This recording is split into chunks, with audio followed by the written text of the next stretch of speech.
नमस्कार. सप्रेम जय भीम. आज आपण भारतरत्न डॉक्टर बाबासाहेब आंबेडकर यांच्याविषयीची माहिती आपण घेणार आहे, त्यांच्याविषयी विचार करणार आहे. नुकतीच 14 एप्रिल झालेली आहे आणि डॉक्टर बाबासाहेब आंबेडकरांचे राष्ट्रबांधणीविषयी विचार काय होते या संदर्भातला आपण विचार करणार आहे, या संदर्भातली आपण माहिती घेणार आहे. असं म्हणतात डॉक्टर बाबासाहेब आंबेडकरांचं एक वाक्य आहे. काय बरं वाक्य आहे? तर ते वाक्य आहे की माणसाने कितीही प्रयत्न केला तरी ज्ञानसागराच्या कडेला असलेला किंवा किनारी असलेल्या गुडघावर पाण्यामध्येच माणूस जाऊ शकतो. कितीही माणसाने अभ्यास केला तरी ज्ञानसागराच्या गुडघाभर पाण्यामध्येच आपण जाऊ शकतो, त्यापेक्षा जास्त पाण्यामध्ये आपण जाऊ शकत नाही, असं डॉक्टर बाबासाहेब आंबेडकर म्हणतात. मी विचार केला की डॉक्टर बाबासाहेब आंबेडकर हे म्हणतात, त्या डॉक्टर बाबासाहेब आंबेडकर एक स्वतः ज्ञानाचा सागर होते आणि या ज्ञानाच्या सागराचा एक जरी थेंब मला मिळू शकला तरी मी माझे जीवन सार्थकी झाल्यासारखं समजेल. तर असे आपले डॉक्टर बाबासाहेब आंबेडकर त्यांनी आपल्याला एक मंत्र दिला होता. तो मंत्र होता, शिका, संघटित व्हा आणि संघर्ष करा. शिका, भरपूर शिका, सगळ्यांनी संघटित व्हा आणि संघर्ष करा, असा त्यांनी एक मंत्र दिला होता. महाराष्ट्राचं जे क्षितिज होतं स्वातंत्र्यपूर्व काळातलं, त्यामध्ये 3 जे सूर्य होते ते आपल्या मनामध्ये कायम तळपत राहतील. त्यांचे विचार जे आहे ते या महाराष्ट्रामध्ये आणि या भारत भूमीला, या जगाला कायम मार्गदर्शक राहतील. पहिले आहे छत्रपती शिवाजी महाराज. छत्रपती शिवाजी महाराजांची जी राजमुद्रा होती त्यामध्ये लोककल्याण हा विषय होता. त्यानंतर लोकमान्य टिळक यांनी लोकांमध्ये असंतोषाची भावना जागृत केली. जसे शिवाजी महाराजांनी लोकांच्या मनामध्ये स्वातंत्र्याची भावना जागृत केली, त्याचप्रमाणे लोकमान्य टिळकांनी लोकांच्या मनामध्ये असंतोषाची भावना निर्माण केली ब्रिटिश सत्तेविरोधात. आणि डॉक्टर बाबासाहेब आंबेडकरांनी वंचित समाज, बहुजन समाज यांच्या मनामध्ये स्वाभिमानाची भावना जागृत केली आणि त्यांना शिक्षणासाठी प्रेरित केलं, त्यांना संघर्षासाठी प्रेरित केलं, त्यांना संघटन करण्यासाठी प्रेरित केलं. तर असे डॉक्टर बाबासाहेब आंबेडकरांचे राष्ट्र बांधणीविषयी विचार जेव्हा आपण विचार करणार आहे तेव्हा काही गोष्टी विचार करणं महत्वाचं ठरतं. एक जुनी गोष्ट आहे, वेद काळातली गोष्ट आहे. मी मुद्दाम वेद काळातली गोष्ट सांगणार आहे किंवा त्याचा विचार करणार आहे, कारण की ती बाबासाहेब आंबेडकरांच्या आधी घडलेली आहे. एक सत्यकामा जाबल नावाचा एक छोटा मुलगा होता, सत्यकामा. आणि हा जो सत्यकामा होता तो बनारसच्या पायऱ्यांवर बसायचा आणि त्याच्या मामाला नेहमी मदत करायचा. हा तो छोटासा सत्यकामा होता तो त्या मामाला नेहमी मदत करायचा, पण त्याला असं वाटायचं की या ठिकाणी जे मोठमोठे तत्वज्ञ येतात, मोठमोठे ऋषी मुनी येतात, त्यांच्यासारखं मला पण खूप शिकायचंय, एवढं शिकायचंय की त्यांच्यासारखंच व्हायचंय.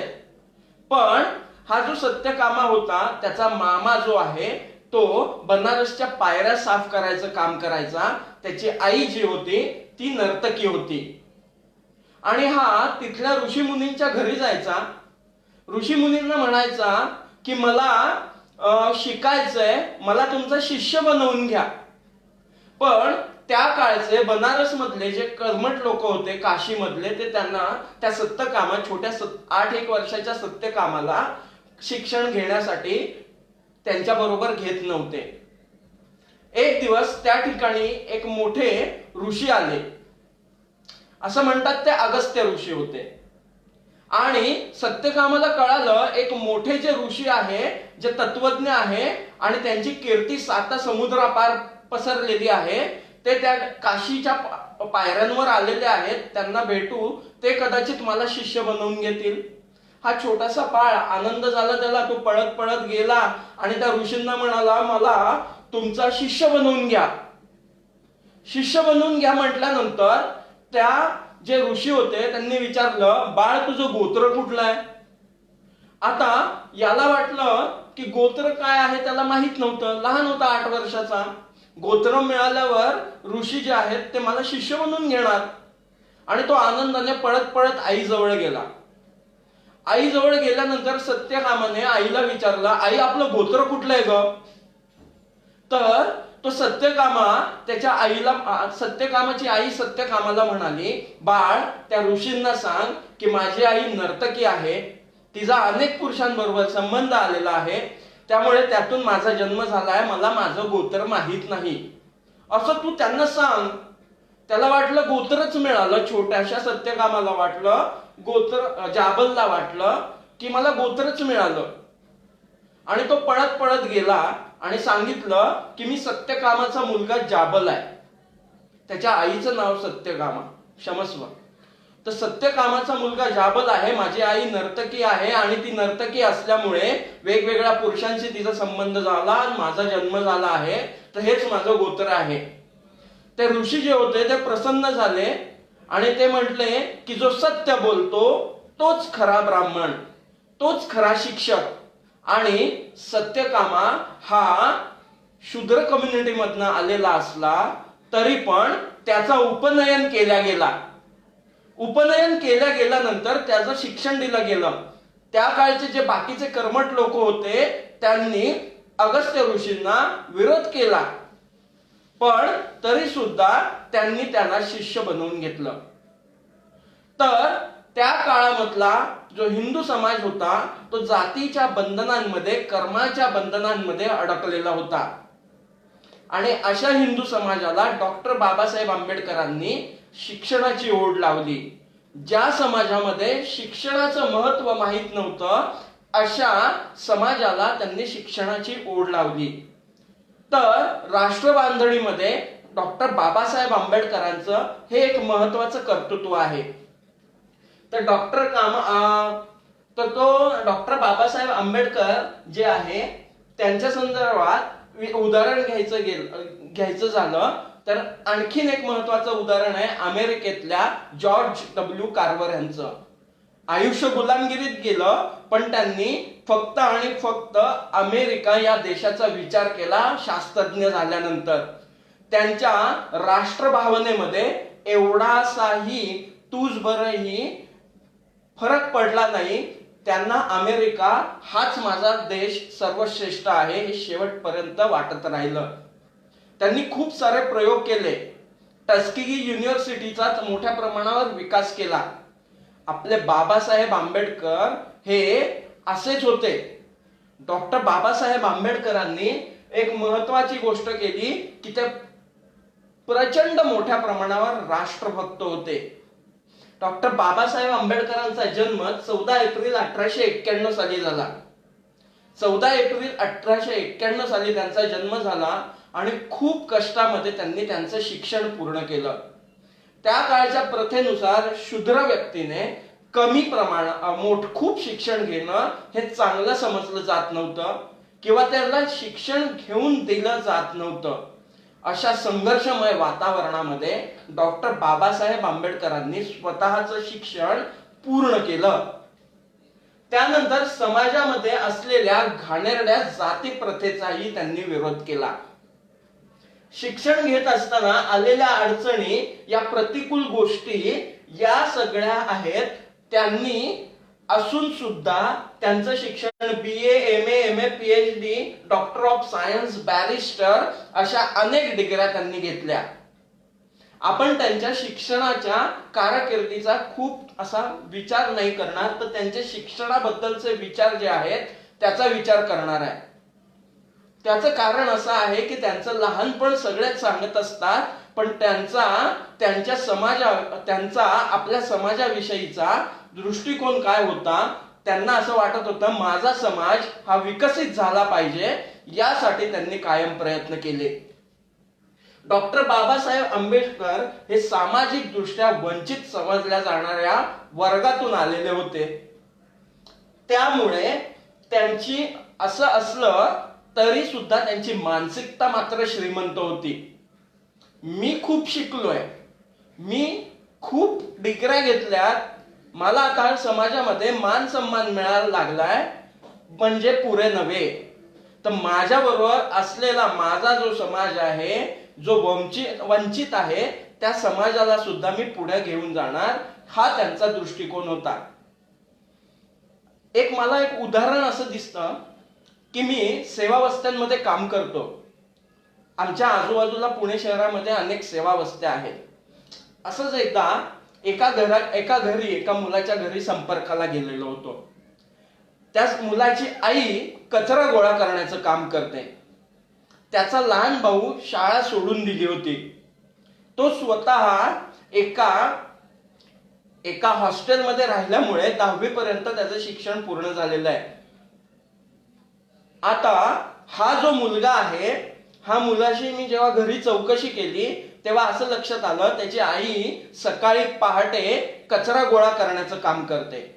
तिच्याबरोबर त्याचा लहान भाऊ आहे, तो पण जातो, 6वी-7वीतला आहे.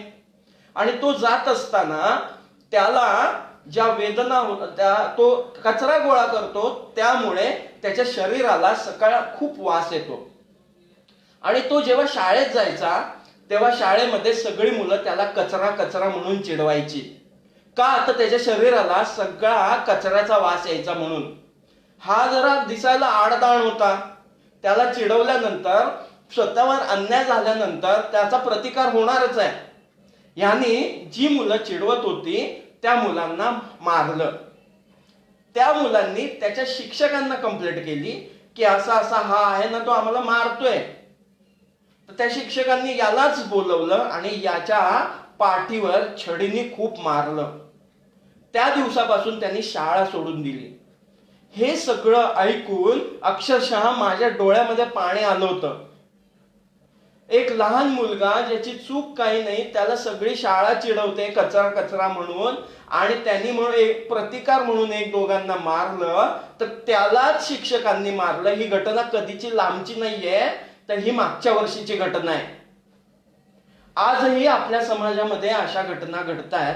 आणि हे जे शिक्षक होते ते स्वतः दलित समाजामधून आलेले होते, वंचित समाजामधून आलेले होते. त्या शिक्षकांनी त्याला मारलं आगापिछा न बघता. हे त्यामागचं वाईट आहे. मला हे सांगायचं आहे, डॉक्टर बाबासाहेब आंबेडकर स्वतः वंचित समाजामधून होते. त्यांनी स्वतः संघर्ष करून भरपूर शिक्षण घेतलं.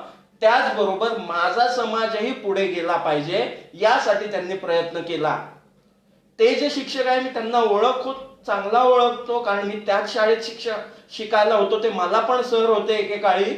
त्यामुळे ते पण वंचित समाजातले असले तरी त्यांनी त्या मुलाची परिस्थिती जाणून घ्यायला हवी होती.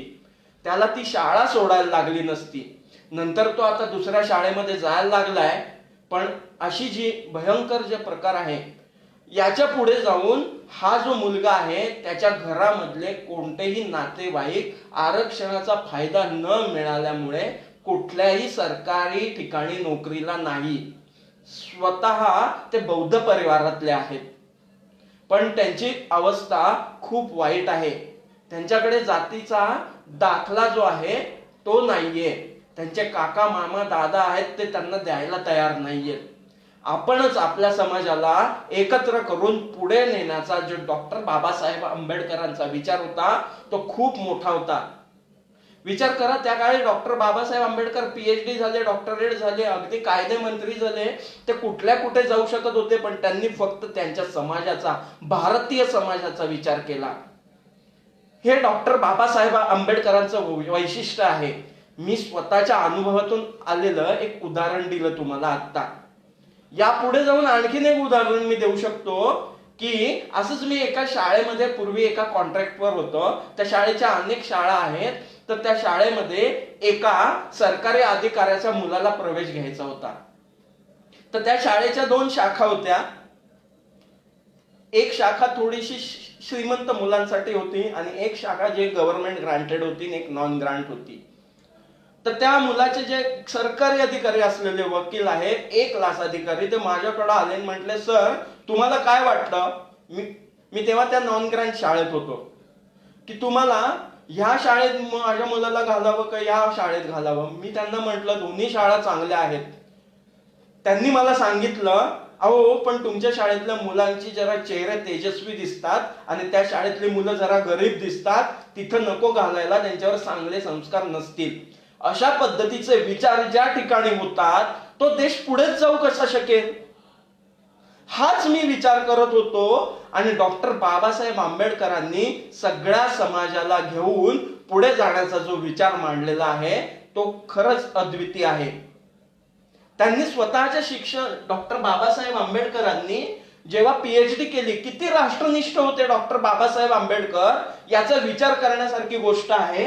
बघा की डॉक्टर बाबासाहेब आंबेडकरांनी जे पीएचडी केली, अनंत अत्याचार अन्याय सहन केला डॉक्टर बाबासाहेब आंबेडकरांनी, आणि पीएचडी पर्यंत शिक्षण घ्यायला आले. लोक त्यांना शिवून सुद्धा घेत नव्हते, म्हणजे लायकी नाही. 10वी झालेले शिक्षक, 10वी झालेली लोक आंबेडकरांना शिवून घ्यायची नाही. पीएचडी करणाऱ्या व्यक्तीला शिवून घ्यायचे नाही. असली घाणेरडी लोक त्या आपल्या समाजात होती.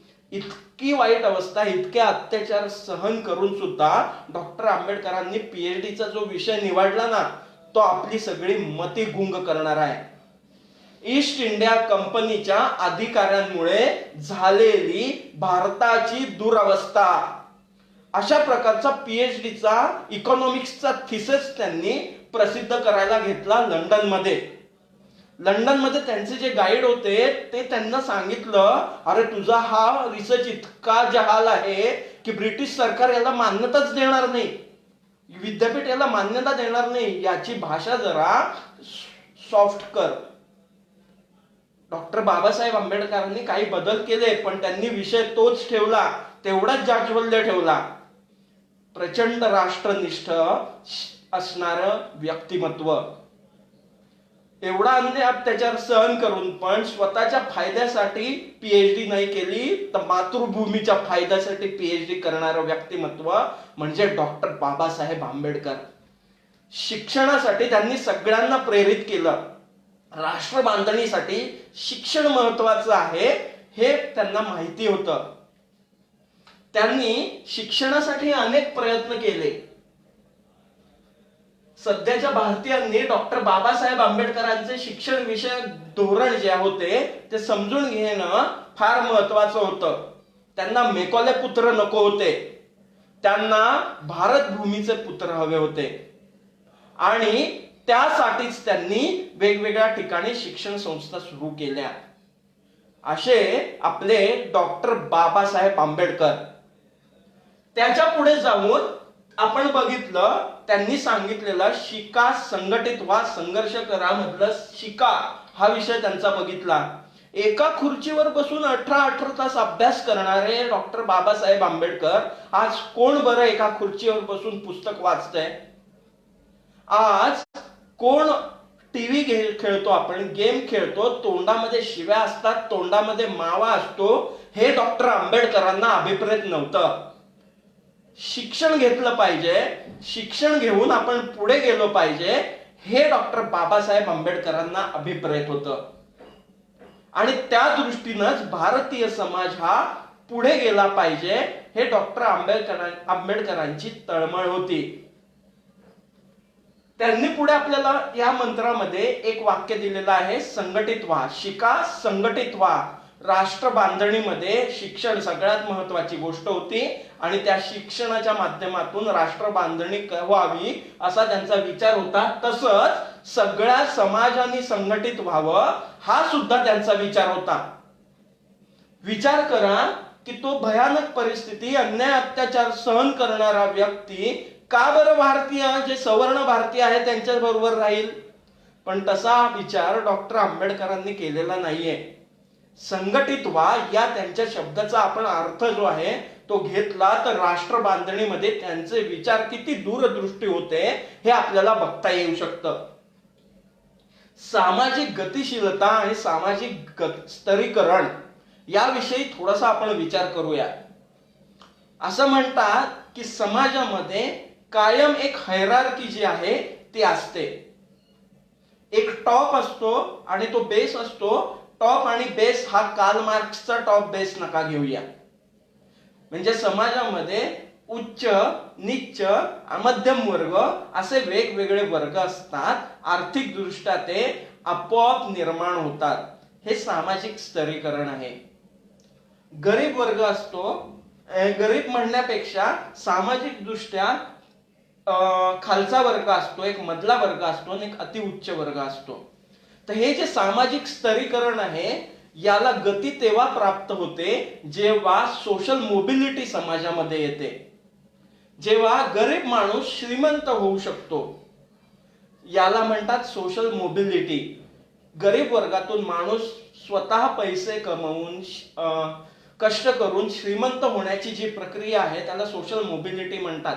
सामाजिक स्तर वाढवण्याची जी प्रक्रिया आहे एका वंचित समाजातला आहे, सामाजिक दृष्ट्या खालच्या दर्जाचा समजल्या जाणाऱ्या समूहातून आहे, पण तो सामाजिक दृष्ट्या टॉपला जाऊ शकतो. जसं सत्यकामा जाबल जो आहे तो होता शूद्र वर्णातला, पण तो कष्टाने वेदांचा रचना करता झाला आणि पुढे तो मोठा ऋषी झाला, म्हणजे शिक्षक पदाला गेला किंवा ब्राह्मण झाला. अशा प्रकारची रचना ज्या समाजात असते तो समाज प्रगती करतो. मध्ययुगीन आणि ब्रिटिश काळातला भारतीय समाज हा सामाजिक गतिशीलतेमध्ये खूपच पिछडलेला होता. समाज संघटन होणं दूर, समाजामधली विषमता मोठ्या प्रमाणावर वाढलेली होती. डॉक्टर आंबेडकरांनी हे जे होतं सामाजिक विषमता दूर करण्यासाठी काही व्यावहारिक विषय निवडले आणि त्यावर त्यांनी अभ्यास केला. डॉक्टर बाबासाहेबांचे म्हणणे काय होते तर प्रेम ही एकच गोष्ट सवर्ण आणि दलितांना बांधू शकते, असं डॉक्टर बाबासाहेब आंबेडकरांचं म्हणणं होतं. मागासवर्गीय आणि जे सवर्ण आहेत यांना बांधू शकते असं डॉक्टर बाबासाहेब आंबेडकरांचं म्हणणं होतं. डॉक्टर बाबासाहेब आंबेडकरांना मुळात सवर्ण दलित ही संकल्पनाच मान्य नव्हती. डॉक्टर बाबासाहेब जे होते त्यांना स्पृश्य आणि अस्पृश्य हा जो भेद मांडतात अशा लोकांविषयी त्यांचा संघर्ष होता. अशा लोकांबरोबर त्यांचा संघर्ष होता. कसा ते बघूया. बघा, डॉक्टर आंबेडकर जे होते ते डॉक्टर आंबेडकरांना स्पृश्य मानणारे, स्पृश्य अस्पृश्यता मानणारे आणि स्पृश्य अस्पृश्यता न मानणारे असे दोन गट समाजात आहेत आणि त्यांच्या बरोबर आपल्याला संघर्ष करायचा आहे असं त्यांच्या मनाने पक्क केलेलं होतं. जॉन माल्कन नावाचा एक ब्रिटिश अधिकारी आहे. हा जॉन माल्कन जो आहे तो काय म्हणतो बघा की भारतामध्ये जोपर्यंत जात व्यवस्था कायम आहे तोपर्यंत ब्रिटिशांची भारतातून सत्ता जाऊ शकत नाही. त्यामुळे हे जे जातीभेद आहे ते अधिक गडद करा असं जॉन माल्कन म्हणतो. आणि ह्या जॉन माल्कनच्या पायावर पाय ठेवून सगळे ब्रिटिश अधिकारी गेले आणि त्यामुळे एक भयानक परिस्थिती भारतामध्ये निर्माण झाली. जातीयवाद जो आहे तो वाढवण्याचं काम ब्रिटिशांनी केलं. या संदर्भात डॉक्टर बाबासाहेब आंबेडकर जे आहेत ते त्यांच्या वृत्तपत्रांमध्ये सुद्धा लिहितात, साप्ताहिकांमध्ये सुद्धा लिहितात किंवा त्यांच्या पुस्तकांमध्ये सुद्धा लिहितात. त्यांचं जे पुस्तक आहे शूद्र कोण होते त्यामध्ये पण त्यांनी लिहिलेलं आहे की ते म्हणतात की ब्रिटिशांनी एका विशिष्ट स्टेज पर्यंत जाऊन बघा दलितांना सुरुवातीला त्यांनी आर्मी सारख्या ठिकाणी नोकरीला घेतलं आणि ज्यावेळी असं लक्षात आलं की आता सवर्ण समाज हा आपल्या बरोबर आलाय त्यावेळी दलित समाज म्हणून त्यांना सोडून पण दिलं. आणि या त्यांच्या गोष्टीमुळे शूद्र किंवा दलित समाज आहे हा मागे राहिला. आणि दलित समाज मागे राहण्याचं महत्वाचं कारण फक्त आणि फक्त ब्रिटिश शासन आहे असं डॉक्टर बाबासाहेब आंबेडकरांनी त्या पुस्तकातून मांडलेलं आहे. हे मी ठाम सांगतो. आणि डॉक्टर बाबासाहेब आंबेडकर त्या काळचे एकमेव असे समाज सुधारक होते. त्यांनी ब्रिटिशांना सरळ सरळ विरोध केलेला आहे. ते म्हणतात ब्रिटिश शासनामुळेच भारत हा मागास राहिलेला आहे. ब्रिटिशांचं राज्य हे दलितांसाठी, अस्पृश्यांसाठी चांगलं नाही, दलितांसाठी चांगलं नाही, असं डॉक्टर बाबासाहेब आंबेडकर म्हणतात. डॉक्टर बाबासाहेब आंबेडकरांनी मिळालेला जो डॉक्टर बाबासाहेब आंबेडकरांना मिळालेला जो दलित चळवळीचा जो वारसा होता तो एकदम वेगळा होता. त्या काळी संपूर्ण भारतभर जे होतं ते दलित मुवमेंट जी होती ती चालू होती. आणि ही जी दलित मुवमेंट होती ती ब्रिटिशांचा हात धरून चालू होती. ज्या ठिकाणी असं आपल्या लक्षात येतं की हा वारसा घेऊनच डॉक्टर बाबासाहेब आंबेडकर पुढे गेले, पण डॉक्टर बाबासाहेब आंबेडकरांनी दलित चळवळीचा वारसा तर स्वीकारला पण ब्रिटिशांचा हात पकडला नाही. हे डॉक्टर बाबासाहेब आंबेडकरांचं वैशिष्ट्य आहे. ते प्रचंड राष्ट्रनिष्ठ होते. ते ब्रिटिशांबरोबर कधीच गेले नाही, त्यांचे विचार कधीच मान्य केले नाही. इतर जे त्या काळचे जे समाज सुधारक स्वतःला म्हणून घेणारे होते त्यांनी मात्र ब्रिटिशांचा हात पकडला. ज्या ठिकाणी आंबेडकरी चळवळ, मी आंबेडकरी चळवळ म्हणतोय, मोठी झाली, वाढली, त्या ठिकाणी भारताच्या विभाजनाची बीज ही अजिबात वाढल्या गेलेली नाही. त्या ठिकाणी अखंड भारताच्याच विचारांना नेहमी प्रेरणा मिळत राहिली. तुम्ही जर उत्तर प्रदेश बघत असाल, भारताचा सगळ्यात मोठा जास्त लोकसंख्या असलेला जो भूखंड आहे, त्या ठिकाणी तुम्ही बघाल तर मोठ्या प्रमाणात जी आहे दलित चळवळ वाढली, पण ती आंबेडकरांच्या वारशाने वाढली.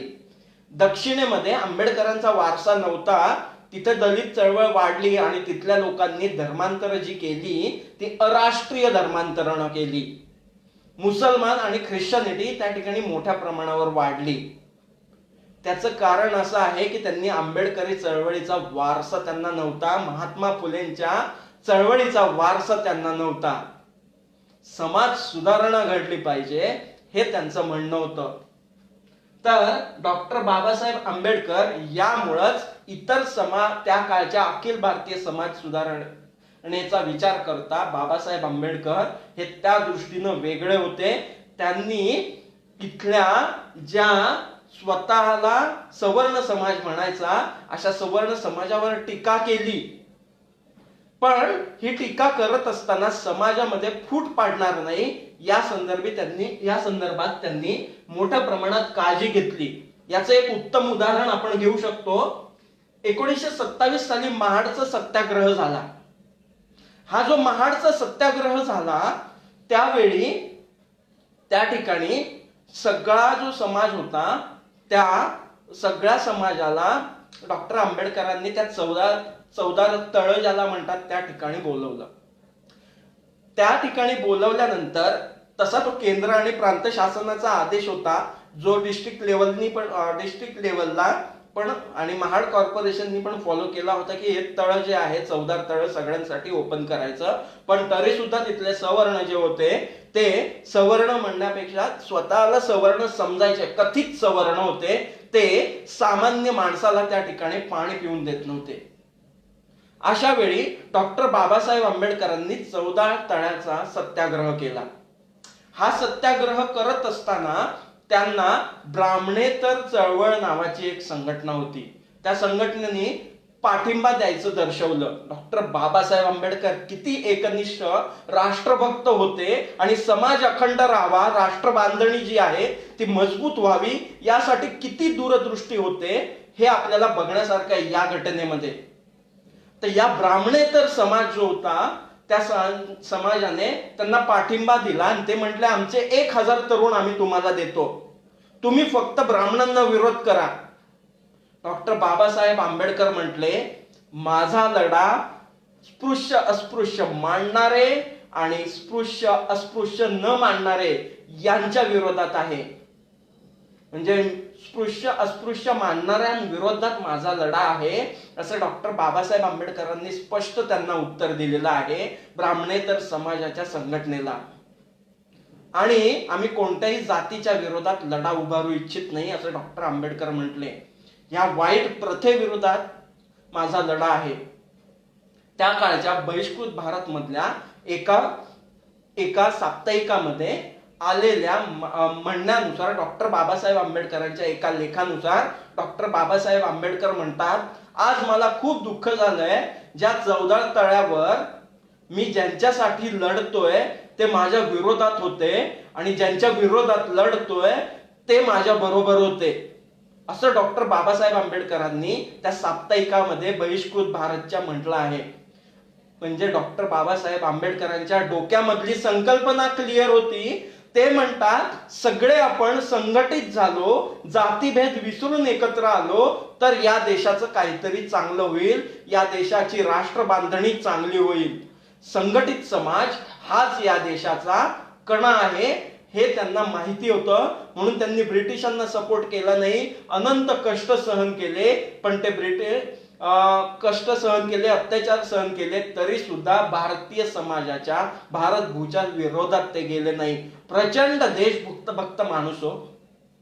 बघा आता पुढे जाती व्यवस्थेचे प्रतीक असलेली मनुस्मृती त्यांनी जाळली, पण त्यांच्या मनामध्ये कोणाबद्दल द्वेष भावना नव्हती, तर त्या मनुस्मृतीमध्ये असलेल्या वाईट जाती भेदाच्या संदर्भातला तो द्वेष होता. असे डॉक्टर बाबासाहेब आंबेडकर त्यांनी त्या काळामध्येच जे बडोद्याचे गायकवाड होते आणि कोल्हापूरचे शाहू महाराज होते, यांच्या बरोबरीनं एक समाज सुधारणेचं काम सुरू केलं होतं डॉक्टर बाबासाहेब आंबेडकरांनी. या समाज सुधारणेच्या कामामध्ये समाज समता संघ नावाची एक संघटना त्यांनी सुरू केली होती डॉक्टर बाबासाहेब आंबेडकरांनी. ही जी संघटना चालवायचे ते पांडुरंग शास्त्री पालये हे बदलापूर जवळ राहायचे, मुंबई जवळ राहायचे. आणि या पांडुरंग शास्त्री पालये काय करायचे, महार समाजाचे जे लोक होते, डॉक्टर बाबासाहेबांनी स्थापन केलेली संघटना, बडोद्याचे गायकवाड आणि शाहू महाराजांचा याला सपोर्ट होता. तर हे पांडुरंग शास्त्री पालये काय करायचे, महार समाजाची जी लोक होती, मुलं होती, त्यांची मुंज लावायचे आणि त्यांना वेद अध्ययन शिकवायचे आणि त्याबरोबर इतर शालेय शिक्षण पण द्यायचे. अशा प्रकारचं हे जे काम होतं ते डॉक्टर बाबासाहेब आंबेडकरांनी सुरू करण्याचा प्रयत्न केला. आपल्या कर्मठ जो समाज आहे त्या कर्मठ समाजाने या पांडुरंग शास्त्री पालये आणि या सगळ्या उद्योगाला विरोध केला. ही आपल्या सगळ्यांची दुर्दैवाची गोष्ट आहे. अशा लोकांमुळेच भारत जो आहे विकसित होण्यापासून वंचित राहिला आहे. पुढे बघा 1941 साली असं म्हणतात की डॉक्टर बाबासाहेब आंबेडकर राष्ट्र बांधणी जेव्हा करायची असते ना, तेव्हा राष्ट्र बांधणीमध्ये लोकांच्या भावना ज्या आहेत ते जागृत करायला लागतात. आपल्याला का काम करायचंय, तर 1941 साली डॉक्टर बाबासाहेब आंबेडकरांनी 69 सभा घेतल्या. या 70 सभांमध्ये सरासरी प्रत्येक सभेला 1 लाख लोक आलेली होती. एवढ्या मोठ्या प्रमाणात आलेली लोक, विचार करण्यासारखी गोष्ट आहे की डॉक्टर बाबासाहेब आंबेडकर हे त्या काळच्या महात्मा गांधी, पंडित जवाहरलाल नेहरू यांसारख्या दिग्गज नेत्यां एवढेच ते पॉप्युलर होते. त्या काळचे सगळ्या समाजातली लोक, सगळ्या वर्णातली लोक आंबेडकरांच्या सभेला हजेरी लावायचे आणि त्यांना पाठिंबा द्यायचे. तर असे डॉक्टर बाबासाहेब आंबेडकर हे लोकनेते होते. राष्ट्र बांधणीमध्ये, समाजाचं संघटन करण्यामध्ये त्यांचं महत्वाची भूमिका होती. त्यांचं जे वाक्य आहे, शिका, संघटित व्हा, संघर्ष करा. हे संघर्ष करा, संघटित व्हा, हे राष्ट्र संघटित करण्यासाठी, राष्ट्राचा विकास करण्यासाठी, स्वतःचा विकास करण्यासाठी, राष्ट्राचा विकास करण्यासाठी, असं डॉक्टर बाबासाहेब आंबेडकरांचा विचार होता.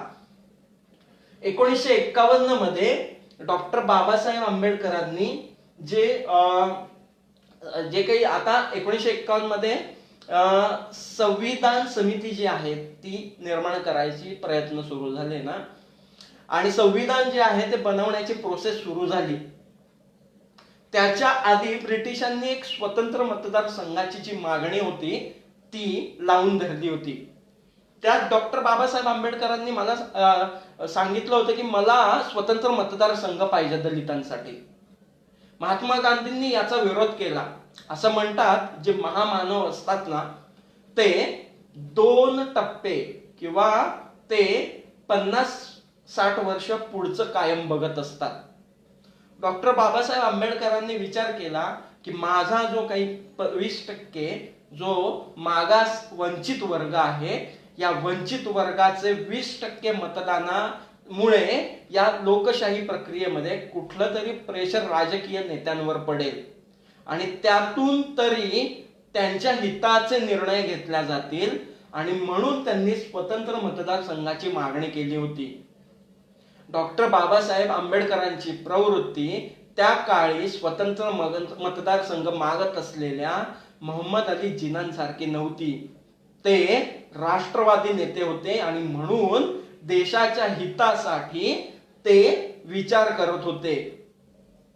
पुढे पुणे करार ज्याला म्हटलं जातं, त्या पुणे करारामध्ये त्यांनी ही मागणी जी आहे त्यांनी सोडून दिली. महात्मा गांधी आणि त्यांच्यात एक करार झाला ज्याला पुणे करार म्हणतात, आणि या पुणे करारामध्ये त्यांनी स्वतंत्र मतदारसंघ नाही तर राखीव मतदारसंघ आम्ही मागू असं त्यांनी सांगितलं. डॉक्टर बाबासाहेब आंबेडकर निश्चितच दूरदृष्टी नेते होते. देशाच्या राजकारणामध्ये, देशाच्या मी काय म्हणतोय बघा राष्ट्र बांधणीमध्ये करत असताना, लोकशाहीची राष्ट्र बांधणी करत असताना, लोकशाही जी आहे ती भारतीय लोकांमध्ये रुजणं ही सुद्धा एक प्रकारची राष्ट्र बांधणीच होती. तर त्या काळी जे महात्मा गांधींना विरोध करायचे असे सगळे मोठे नेते हे संपलेले आपल्याला दिसतात. पण डॉक्टर बाबासाहेब आंबेडकरांचं वैशिष्ट्य असं आहे की महात्मा गांधींच्या विचारांना विरोध करून सुद्धा ते त्यांचं अस्तित्व टिकवू शकले. एवढंच नाही तर त्याच काँग्रेस सरकारच्या सरकारमध्ये ते कायदे मंत्री झाले, बांधकाम मंत्री सुद्धा झाले. तर असे डॉक्टर बाबासाहेब आंबेडकरांनी, आता आपण ते मध्यंतरी राजकारणामध्ये ब्ल्यू प्रिंट असा खूप विषय ऐकतो ना, तर भारताच्या विकासाची ब्ल्यू प्रिंट जी आहे ना ती बनवण्याचं काम त्या काळी डॉक्टर बाबासाहेब आंबेडकरांनी केलेलं होतं. आणि त्या संदर्भात पण आपण विचार करणार आहे. पण असे डॉक्टर बाबासाहेब आंबेडकर की गांधींना विरोध करणारे सगळे संपले, पण डॉक्टर बाबासाहेब आंबेडकर गांधींचा वैचारिक विरोध करत असताना सुद्धा ते काँग्रेसचे सगळ्यात मोठे नेते झाले. हे डॉक्टर बाबासाहेब आंबेडकरांचं वैशिष्ट्य आहे. डॉक्टर बाबासाहेब आंबेडकरांचं संघटन आणि राष्ट्र बांधणी असा विषय करतोय. शिक्षण आणि राष्ट्र बांधणी असा आपण विचार केला. शिका, संघटित व्हा, संघर्ष करा, या 3 ज्या त्यांचा मंत्र आहे त्या मंत्रांच्या अनुषंगाने आपण विचार करतोय. शिक्षण आणि राष्ट्र बांधणी आपण बघितली, संघटन आणि राष्ट्र बांधणी आपण बघतोय. तसं दादा